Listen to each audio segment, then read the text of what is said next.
Before I start this review, I just wanted to let you know that I literally just did the review, but I forgot to turn on the camera. Man, I am stupid. Anyway, this is the QiYi WuHua.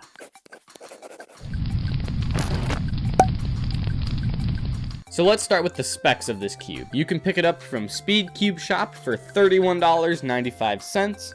It is a 67mm puzzle. It's available in black, white, and stickerless. I got mine in stickerless because I wanted a stickerless 6x6 and because it looks really nice. All of the shades of all of the colors are very bright and contrast very well. I believe on the black and the white one, it is the Volk shades. So that's awesome. I like those shades, but I like the stickerless as well. So the outer layers have sort of a lightweight feel.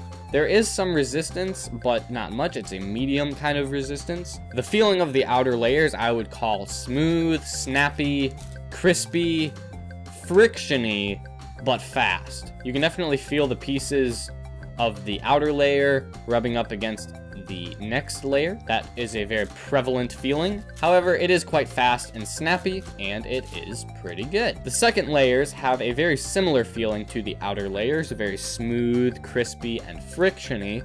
However, they also feel, I had a hard time coming up with this word, but cautious. Because there is a problem that is pretty frequent that happens if you are inaccurate with the second layers, which I will get to in a second. So now moving on into the inner layer, this is the worst. This layer is the worst of all of the layers. The inner ones are the worst. It is very slow, very sluggish, very resistant. It is finger trickable, but it is nah. It just takes a lot of force to turn, and it just doesn't, it's not consistent with the other two layers, because the other two layers are fast. However, these ones are not. Is that a deal breaker?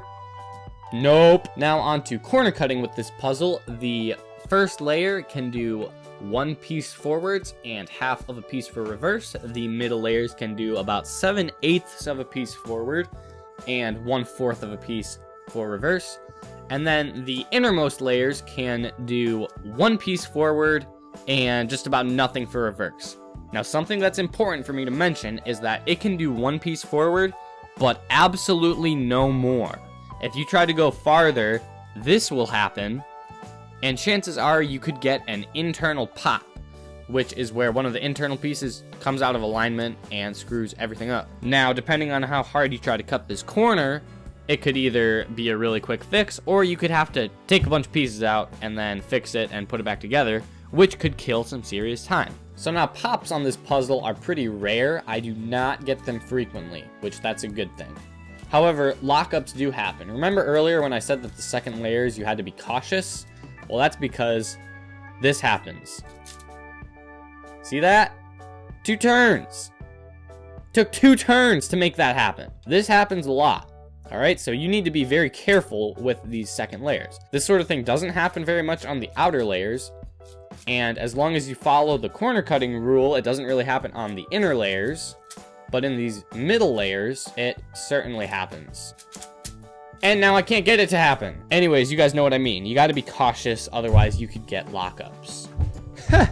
I put corner twists in my notes, but I mean, this is a 6x6. I mean, there's no way it's ever gonna...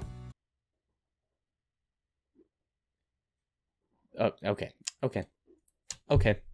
I'm done. One other thing I would like to note about this puzzle is it does have the wide outer layers, and this actually does help quite a lot for 3x3 stage. So my overall opinion on this puzzle, I would have to say that it is a good 6x6.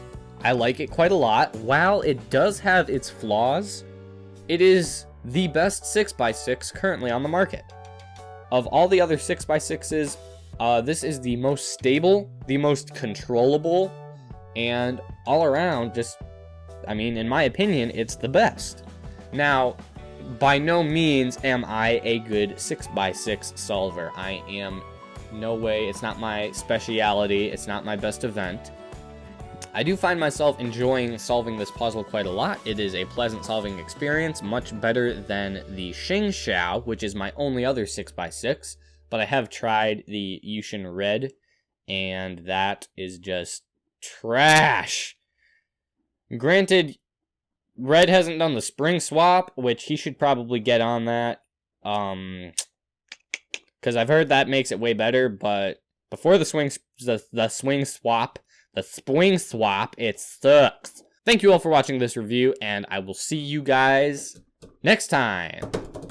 It has a sort of medium resistance, is what I kind of have this. What am I talking about? So the feeling of going in one layer to the second layers, it as well as the, it has a, come on, I can't even talk today. And then moving into the last layer, or by the this sort of thing doesn't happen very much on the, as I'm saying, it doesn't happen very much on the first layer. But I still have quite a fun time enjoying solving this.